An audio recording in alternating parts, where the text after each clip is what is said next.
believe it or not, we've still got some spooky leftover shows from the end of October to talk about, including Netflix's very popular The Watcher. We've also got another vampire series, this one featuring the guy that plays Ned in the Spider-Man movies, Reginald the Vampire, and a couple of high school dramas slash comedies as well. So let's talk TV.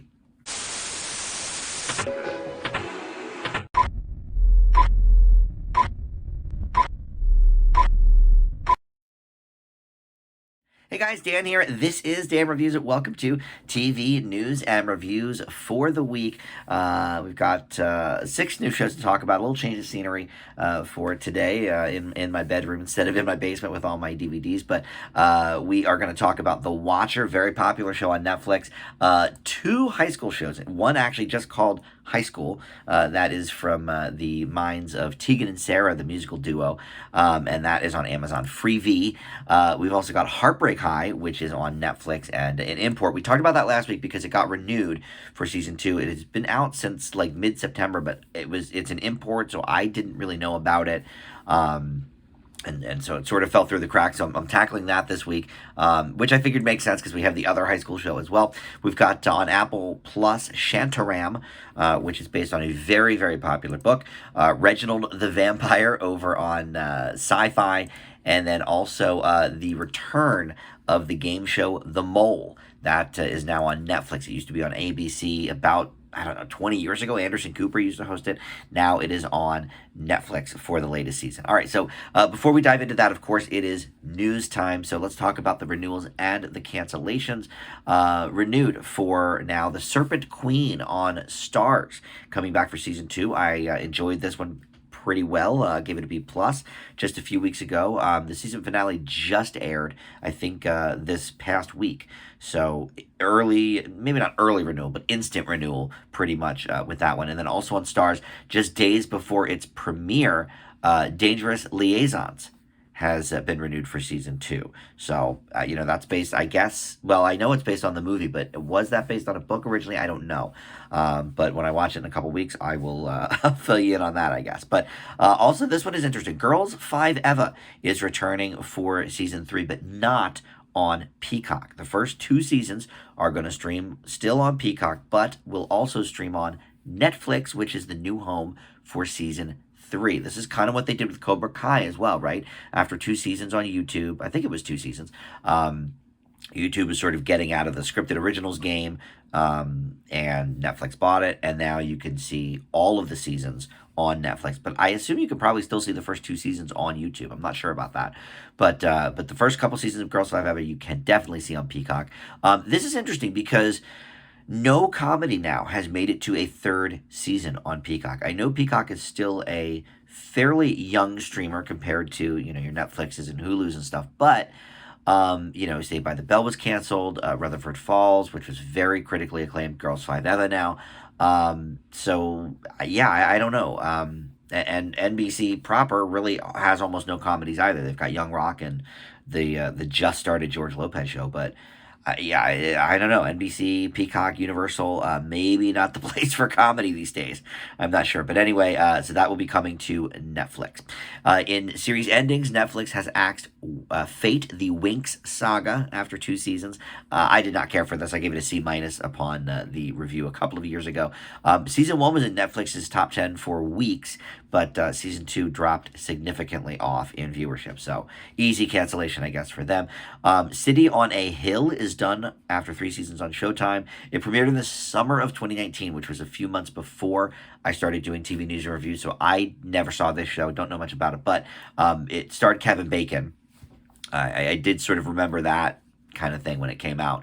But Aldous Hodge was also in that, and I have news about him too because he is coming to the Alex Cross series. This has been now from books to a few different versions of film, but that's coming to Amazon Prime, and it is made from Paramount TV Studios and Skydance Studios, which also make for Paramount Jack Ryan and Reacher, both obviously also based on very popular action books. So could be another success there with Alex Cross. But yeah, City on a Hill is going to be done at Showtime. Stargirl is going to be done at the CW. December 7th will be now the series finale. So we hope they don't end on a cliffhanger, right? But it was supposed to be just a season finale until I guess this week.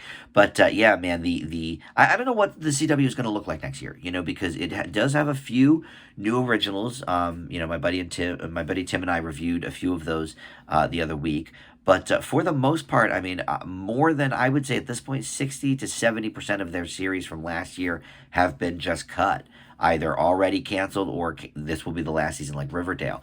So I'm not sure what the CW looks like from here on out. But Stargirl is done after I think 4 seasons. And The Real Love Boat.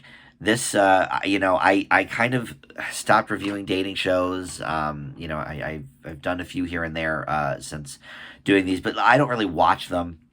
So, sometimes they're interesting to see, okay, what's the concept here, whatever. And there's definitely some memorable ones like Love is Blind on Netflix. But I did not end up reviewing this one, but no matter, because it is finishing its run out on Paramount Plus. It has just 2.59 million viewers after a week of delayed views, which is very bad for CBS. Usually their shows are definitely higher than that. And The Amazing Race, which has dipped about 18% since last season because it's on at 10 o'clock now instead of earlier. That's going to take over at the 9 o'clock slot, and then they're going to just have drama repeats airing at 10 o'clock for that night. So if you're a fan of The Real Love Boat, I believe effective immediately, it's going to be on Paramount Plus. And if you're a fan of Amazing Race, that's going to start airing at 9 o'clock instead of 10. All right, in casting news, Severance Season 2 has added some famous names to its cast. Bob Balaban, who we know from Seinfeld and some of the Wes Anderson movies and many things. Aaliyah Shawkat from Arrested Development. Merritt Weaver, who is in many, many things, including that recent 5 days at, what was that called? It was so good too on Apple Plus about the Hurricane Katrina. Robbie Benson, John Noble from Fringe. They are all coming to Severance Season 2, in addition to most of the original cast returning, if not all. So should be a great another season for Severance. Liam Hemsworth is going to replace Henry Cavill on season 4 of The Witcher. Henry Cavill famously sort of bowed out of that, didn't like the direction the script was going. We talked about that months and months ago, I think. But anyway, we finally have a replacement in Liam Hemsworth, another pretty famous person. He was in the Hunger Games movies and obviously brother of Chris Hemsworth and stuff. But season 3 still has not come out yet, and Henry Cavill still is in that. That's going to premiere apparently in summer of 2023. So we do still have, I guess, a full I don't watch the show. I watched the first couple episodes and graded it for you guys, but I don't think I liked it very much. But it's obviously very popular, and so the season 3 with Henry Cavill is still yet to air. But then they have a replacement for the season after that, which I guess will air in 2024 at this point. And then Yahya Abdul-Mateen II from HBO's Watchmen. He was in Aquaman. This year he was in Ambulance, the Michael Bay movie. He is in talks to star in Disney Plus's and MCU's Wonder Man. This was a character I was not familiar with, but first introduced in 1964 in Avengers #9. So a long history with this character, and I like this actor, so should be an interesting pairing there. MCU certainly movie-wise has dipped in quality, although the new Black Panther movie was very good, but most of Phase 4 has been poop. But on the TV side of things, I think most things have been in the positive. I don't think I've given any negative grades to the TV shows. Definitely some, better than others, but I'm always up for the Disney Plus TV shows. I don't often finish them. I still have to finish at least half of them. But anyway, that should be good. So that should be coming, I guess, probably in 2023 at some point. All right, announced programs. Friday the 13th prequel series Crystal Lake is coming to Peacock. This has been a long, long battle with copyright issues. Brian Fuller, who did American Gods and Hannibal and Star Trek Discovery, he's going to write, showrun, and executive produce the series, which is going to be produced by the film studio A24. They always do really sort of unique, hipster kind of movies. I don't know if they do a lot of shows, but movies at least. And apparently the intellectual property for this got tangled up in complex dealings because it moved from Paramount to New Line, and then there was a big copyright dispute between the original's producer, director Sean Cunningham and the original screenwriter Victor Miller. And so I guess finally that has been sorted out after, I didn't really know about this lengthy battle, but I come to think of it, right, we keep getting like Freddy movies, but we haven't had a Friday the 13th movie in a while. So finally we're going to get this prequel series, Crystal Lake, on Peacock. And then also in announced shows, a 12-hour block of live sports talk shows is coming to Prime Video. This is kind of interesting, right? But obviously they're all in on Thursday Night Football. That is the place to watch. Whatever the game is Thursday, that's the only spot to watch it. So obviously they really want to make a name for themselves in sports. So this is so weird to me, having 12 hours of live sports programming on Amazon Prime when there's obviously ESPN, ESPN2, there's channels already devoted to this. But there's going to be some ESPN vets, running these shows and hosting the shows. I didn't really recognize any of the names, but, I feel like all the people I know from ESPN have passed on. Like Stuart Scott, I think, is not with us anymore. So I didn't recognize any of the names, but in any event, so they're going to, at first, at least, make it all pretty much conversational because there's not going to be highlights of the previous day's games. I don't know if that's because they're not going to have access to it legally. I'm not really sure. But in any event, they're focusing on sort of the talk show aspect of this. It's going to be airing live, but will be on demand then afterwards. I don't know for how long. Usually with live news stuff, it's only a couple of weeks you can watch it afterwards. So that might be what they're doing there. I'm not sure. But all right, and in odds and ends, House of the Dragon, Andor, and Rings of Power will not see their season 2 until at least 2024 at the earliest. And this is obviously, sad news for people who have really enjoyed these shows. I gave all of them very positive grades, but I guess between, the effects and everything. And look, this is the thing. TV shows are getting so expensive, especially these, types of fantasy and sci-fi kind of shows, that it is taking longer and longer because, you're not just doing a 2-hour feature film, you're doing 8 to 10 hours of content.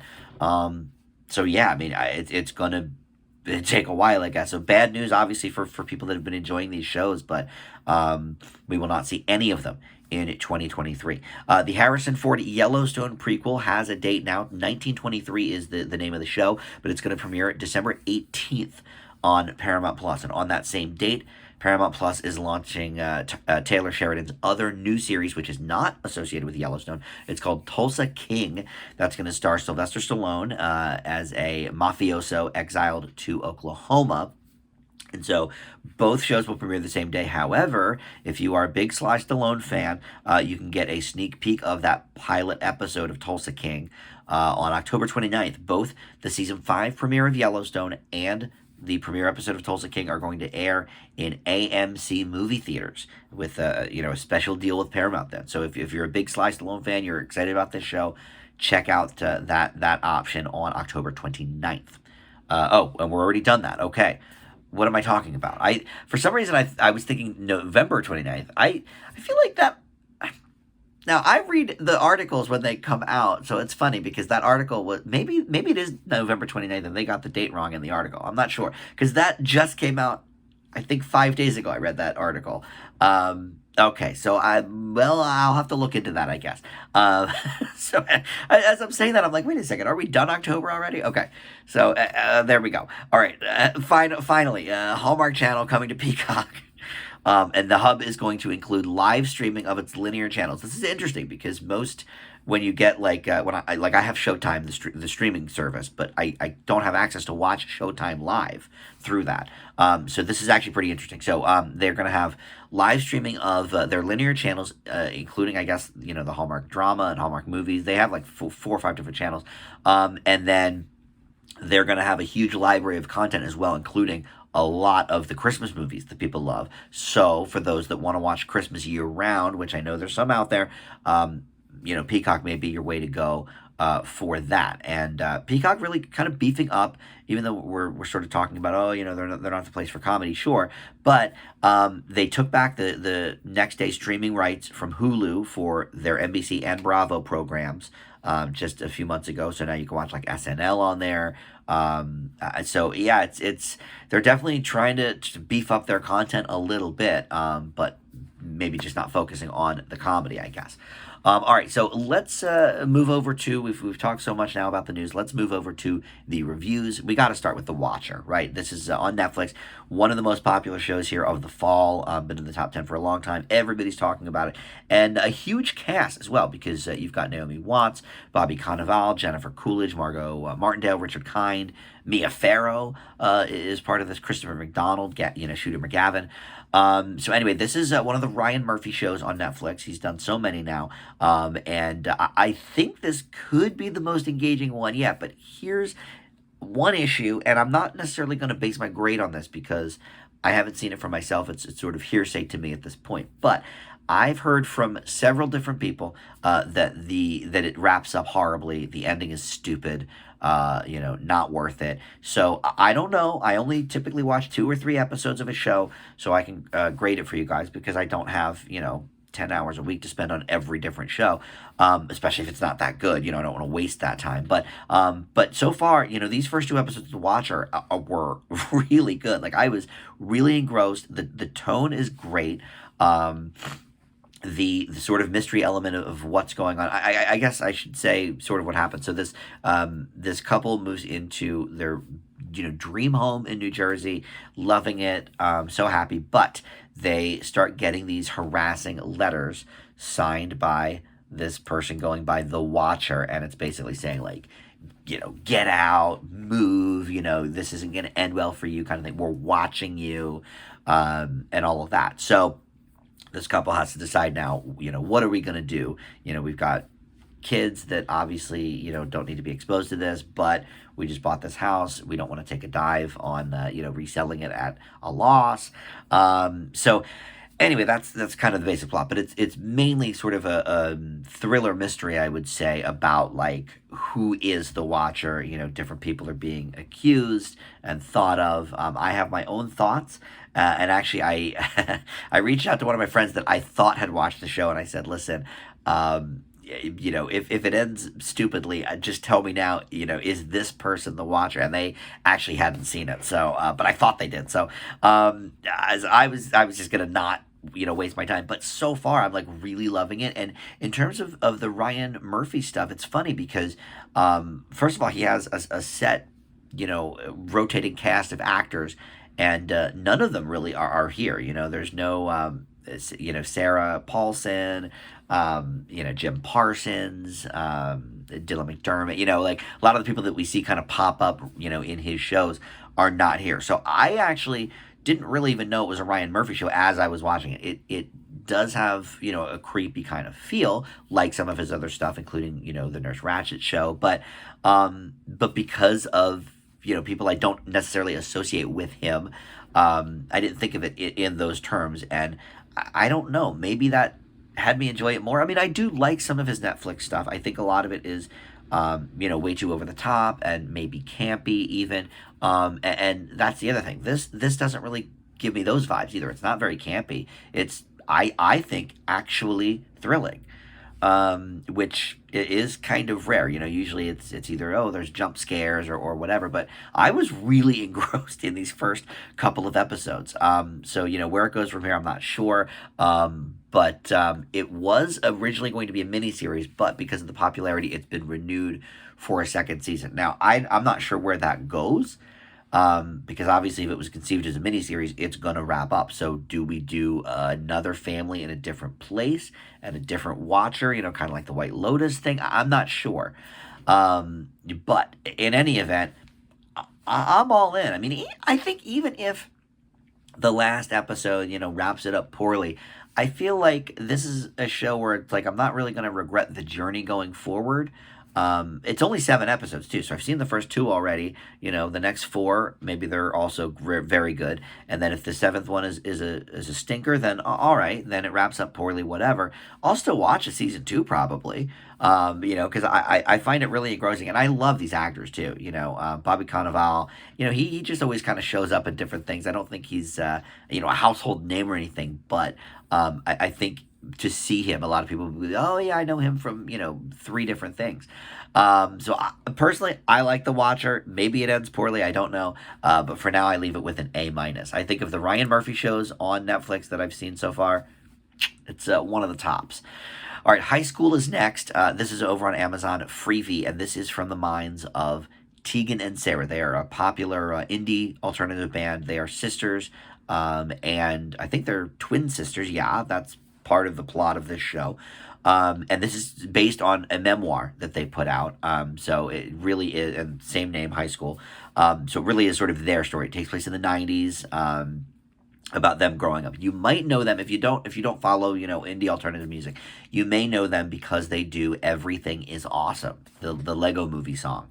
So you may know them from that. But they got a pair of identical twins to play them, Rayleigh and Caitlin, I want to say. Gillian or Jillian. They play them, and I didn't really know any of the high school kids in this, but you will likely know some of the adults. Their mother is played by Colby Smulders from How I Met Your Mother and a bunch of the Avengers stuff, and then Kyle Bornheimer is the dad, and I'm not sure if I could tell you something he was in, but he like Bobby Cannavale. I know him from like 4 different things. I just am not sure. But anyway, so this is basically about their entering a new chapter of their lives. These are twin sisters who both are going through sort of identity issues about their sexuality, about who they are as people, and sort of drifting apart and wondering what the next step is. They've been basically joined at the hip their whole lives, and all of a sudden now, one kind of wants some space, and it's leaving the other one a bit cold, and et cetera, et cetera. This is a fantastic show. It's the music's great, of course, because it's 90s. We're going through the grunge era and stuff, but I really, in terms of like high school shows, and we're going to talk about another one, Heartbreak High, next in Netflix, and I honestly, I could probably talk about them both at the same time because they share a lot. You know what? In fact, I'm going to, because they share a lot of DNA. So now that you sort of know what high school's about, let's go over to Netflix and talk about Heartbreak High, and we'll sort of just grade them together. But this is one that I mentioned last week as one that had been renewed. But it's been out since mid-September. I didn't hear about it because it's an import. It's from Australia. And a lot of times those kind of shows fall through the cracks because Netflix has so many shows from different countries. But this one, I guess, was in the top 10 for a couple of weeks. It's been renewed for season 2 already. And this is a reboot of a 90s series that was big in Australia. But I would assume this one is a little more I don't know, realistic maybe, because it talks about some things. But anyway, this also involves 2 girls, not sisters, not, twins or anything, but, best friends that have a huge falling out in the first episode and are trying to sort of, one of them really wants to remain friends, the other one not so much. And there is a big map in this school, like, I guess, inside the wall of the school or whatever. These girls found this like passageway in, but it details like the entire lore of the school's sexual exploits and hookups and all of that. And it's got names, and it's got, what each person did and whatever. So this gets found out, and the kids involved are forced to attend this sexual education course. But the creator of the map, Amory, played by Aisha Maidan, she becomes a complete outcast to not only her best friend, but really the whole school, because she kind of, put everybody's business out there, outing people, outing people that were cheating on their significant others, all this stuff. So both of these shows, High School and Heartbreak High, really are at their core about two, sort of lifelong best friends. In one case, twin sisters, but in the other case, just friends that are going through changes and new sort of falling out. One of them wants to stay close, the other one not so much. And sort of navigating their way through that terrain. And they're about the same ages as well. I would say in each case, we're looking at probably, 15 to 16-year-olds. I don't think these are high school seniors. I would say more maybe sophomores or something like that. But because this is from Australia, I don't know any of the other people involved in this show. Chloe Hayden, James Majuz, Asher Yazbenek. I don't know these people, but they all do a good job as well. Really, I mean, these shows are so very similar, and to boot, they both have 100% on Rotten Tomatoes. So I'm not alone in thinking these are both very, very good shows. It's honestly hard to separate them grade wise just after 2 episodes, because I think they have all the positives are pretty much the same. The acting's good, the storytelling is engaging. I will say I'm gonna leave one of them with a slightly higher grade. Because I think I'm a little more engrossed with the story. And I will say that this is the one that's probably a little more on the dramatic tip. I would say they're both dramas, but I think Heartbreak High is definitely more of a, dramedy. And I think High School is probably more of a straight drama, I would say. There's a couple of laughs, I suppose, but I think of that as more of a, like, My So-Called Life kind of thing. Like, we're talking, and, that took place in the 90s, of course, because it was filmed then. But we're talking, like, both of these shows, I feel like, are very, very authentic to the high school experience, like My So-Called Life was back then, really pushing the boundaries of what a network show could do. Here, obviously, we're on streaming services, so we could be a little bit more, free with our language and stuff. But both excellent shows, I think. I'm going to give High School an A, and I leave Heartbreak High just one step behind it with an A minus. So starting out with 3 really, really good shows.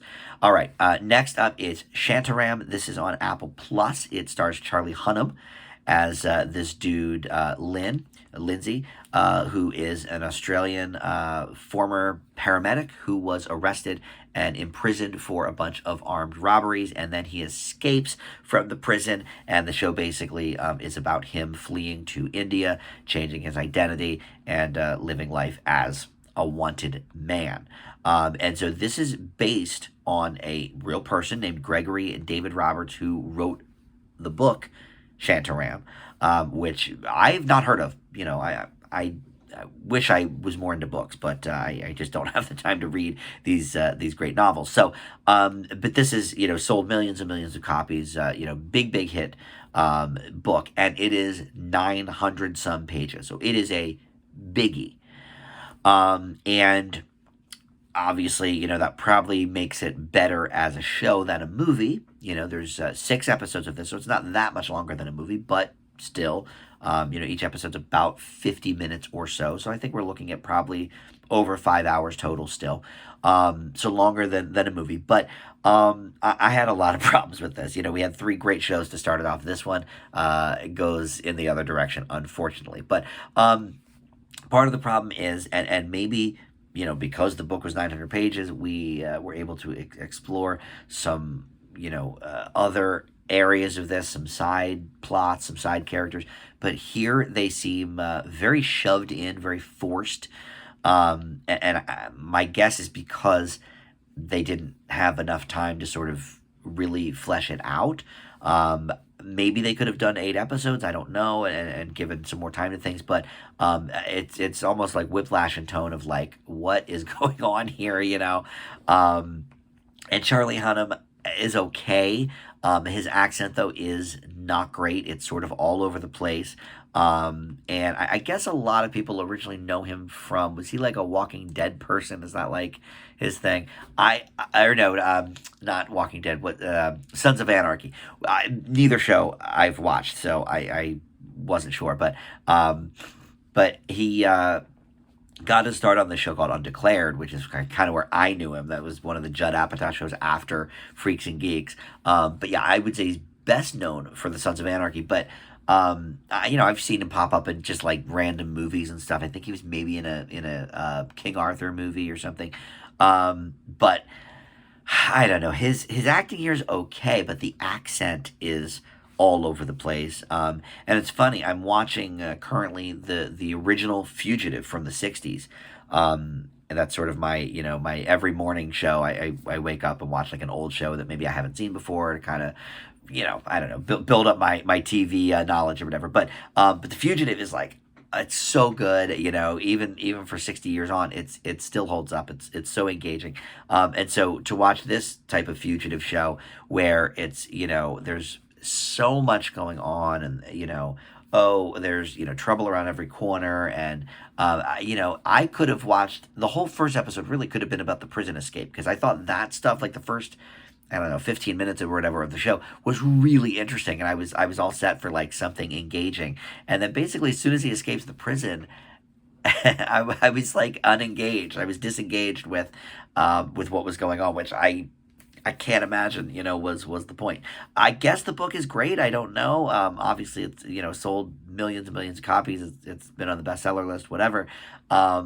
But sometimes books are hard to translate into TV or film.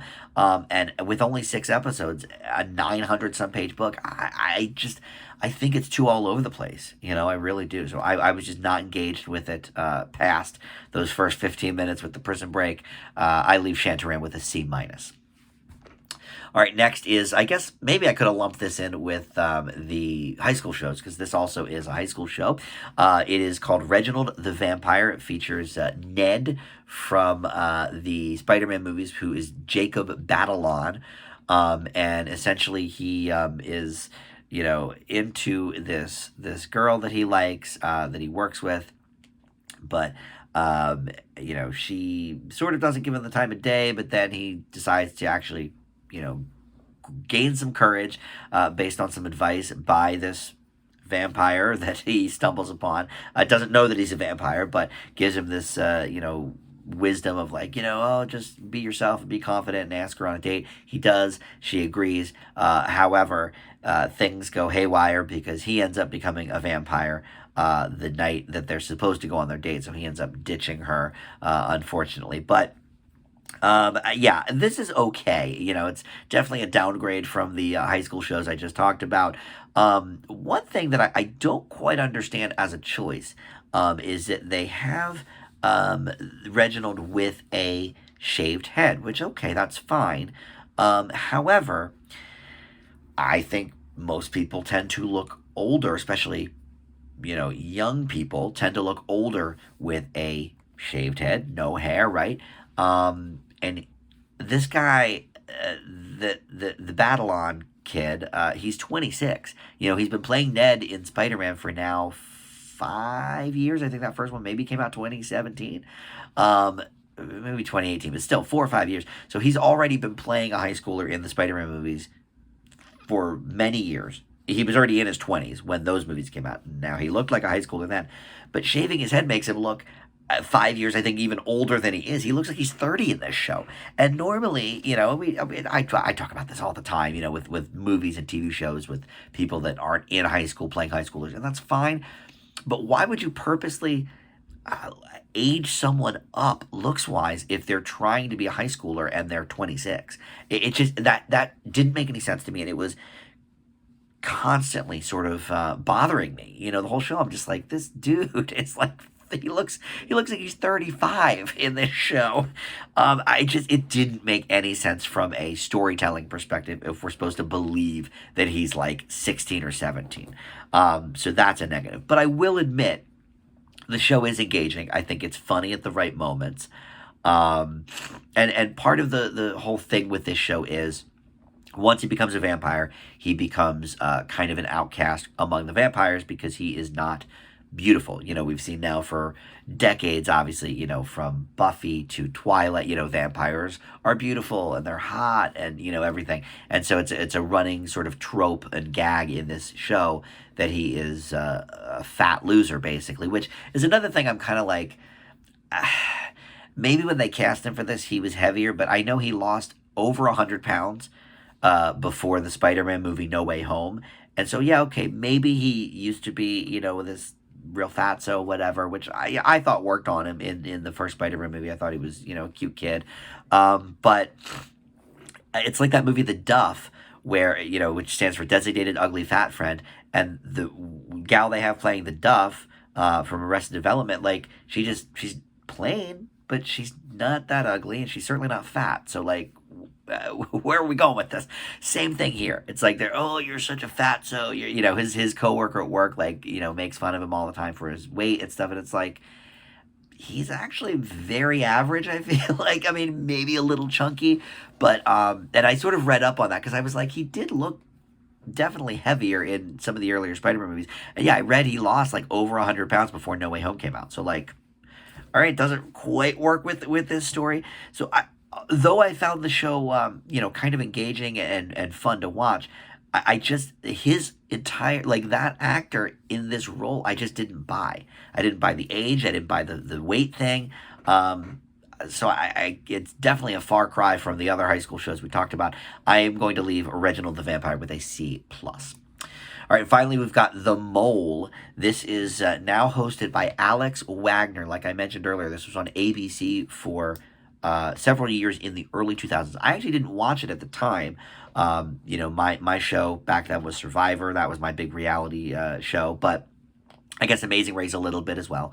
But so I never watched this. But then they had a celebrity version with Kathy Griffin, and then I loved her, so I was like, okay, I'll watch that. And it was really fun. And it makes sense for The Mole to return now because we've got a whole host of these mystery, saboteur type shows. We had The Hustler on ABC, which unfortunately has been canceled, but I loved that.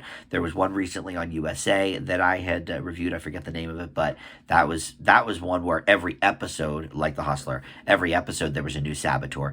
And here it's a season-long thing, but they're going through Survivor-type challenges, and the first episode they sort of are out in the jungle. They have to stay out there for the night. But then once they complete that task, they move into this like beautiful, luxurious palace. And they're going to spend, I guess, the rest of the season there. But they'll still have to do these different challenges and everything. Look, I think it's a fun concept. I love the idea of trying to guess who is the mole. Like, I think that's fun. And the contestants, are sort of trying to figure out themselves, okay, well, I don't trust anybody. And they have sort of not necessarily tribal councils like Survivor, but they sort of reveal things at the end of the episodes. Like, I don't think people get kicked off. At least in the first episode they did not. But anyway, they have to figure out themselves who the mole is, and if the mole can fool them, they win. Obviously they win all the cash, and then I guess whoever's left standing that isn't the mole, they win it or whatever. But yeah, it's an interesting concept, but we have seen a lot of this stuff lately. Obviously, the mole was one of the originals in that airspace, so I have to give it a little bit of credit for that. But is this doing anything necessarily differently from a lot of these other shows? Not really. But you know what? I think, if I'm remembering the ABC version, I think there is eliminations every week. So eventually you will be down to like only 2 or 3 contestants, and then they have to sort of figure out among them who, if the mole is still, I guess, even in the group or whatever. But I only watched that one season though. But Anderson Cooper hosted the first couple, and I think the first season is out on DVD, and I bet it's pretty cheap now. I bet it's like $5 for the whole season. I should check into that, because I do like these shows. I would like to see how the original handled this idea. To me, it's like, these are fun party games. I play games like Secret Hitler, where there's like a Hitler and you have to try and figure out who it is. And Avalon, and there's all these like sort of mafias, a famous party one. And I love that. I love this sort of who's the bad seed here, or whatever. So I like playing them, but I do also like watching them. The Hustler was great fun. This one is not as fun as that for sure. But again, great concept. So I'll leave them all on Netflix with a B. And I think this could be. I'm not sure if this is one of the ones on Netflix that they're trying out the once a week scenario, where they're not posting every episode at once. They want you to remain hooked and watch it every week. I'm not sure because I only watched the first episode of this, but yeah. Anyway, very another of those mystery shows. But I do wish they'd bring back The Hustler for sure. No doubt about that. All right, so that will do it for this week. Next week we'll have a whole another slate of shows, some more news for you, and getting towards the end of the year, best of the year stuff. So we may hear about one or more of the shows from this week on that show. We had a few started out very strong on this episode. So all right, thanks so much for watching. I'll see you next time on Dan Reviews It. Bye.